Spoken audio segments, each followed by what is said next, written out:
मालिक, आज मेरे बेटे की तबीयत ज्यादा खराब है। कृपा करके मुझे 200 रुपए दे दीजिए।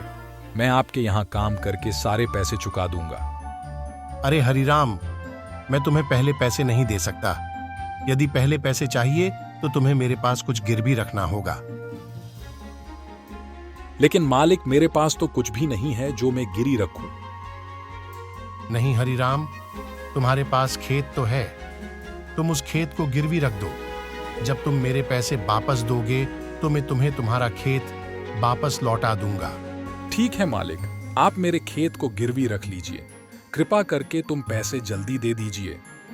फिर सेठ हरिराम को पैसे दे देता है। पैसे लेकर हरिराम वहां से चला जाता है। सेठ गणपति राम बहुत ही कुटिल था, मानो उसका हृदय पत्थर के समान हो, जो लोगों की मजबूरियों का फायदा उठाता था। उसके पास काफी लोग काम करते थे।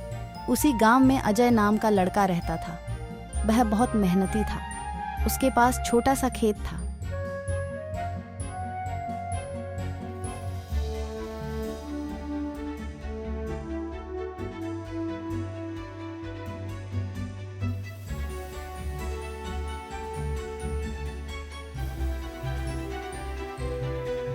अरे बेटा, जरा पानी वाणी पी लो। तो तुम तो कितनी मेहनत करते हो। हाँ चाचा, क्या करूं, बिना मेहनत के तो कुछ होगा भी नहीं। हाँ बेटा, तुम्हारी इस मेहनत की वजह से ही तुम इस छोटे से खेत में 2 गुनी फसल उगा लेते हो।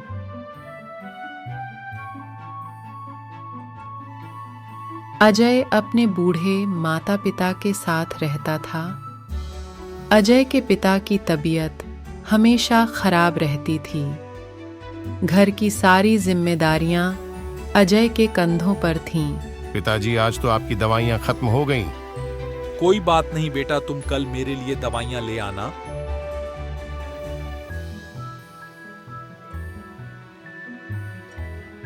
अजय सुबह उठकर अपने पिता के लिए दवाइयां ले आता है।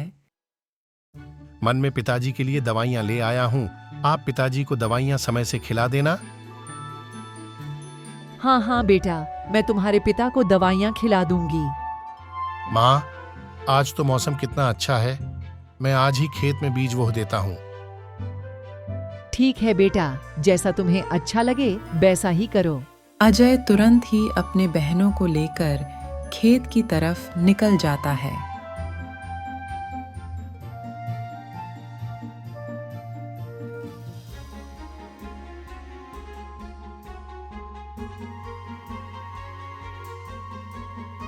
आज हमें इस खेत को जोतना है और बीज बोना है। अजय कुछ ही देर में खेत जोत देता है और बीज बोस देता है।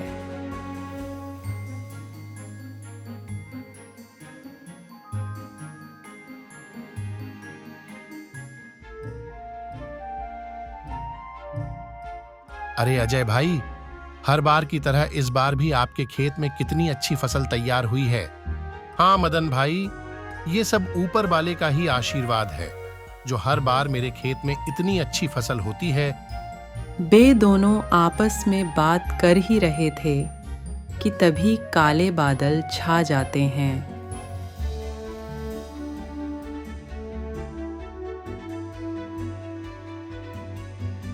अरे अजय भाई, ये अचानक बादल में काले बादल कहां से आ गए।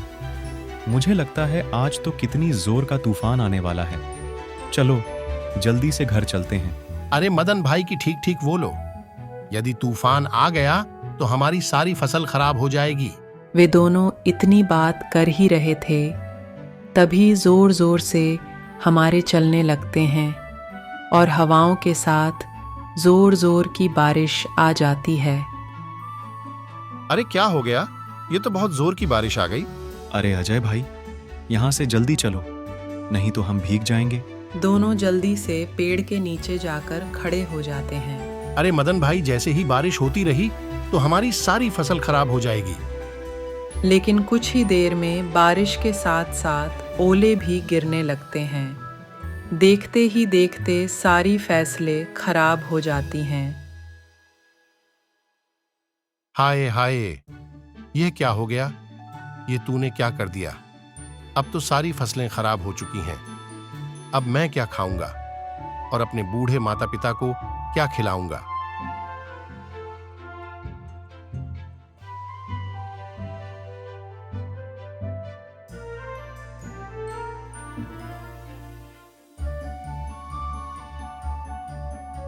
बेटा तुम चिंता मत करो, ईश्वर पर भरोसा रखो, सब कुछ ठीक हो जाएगा।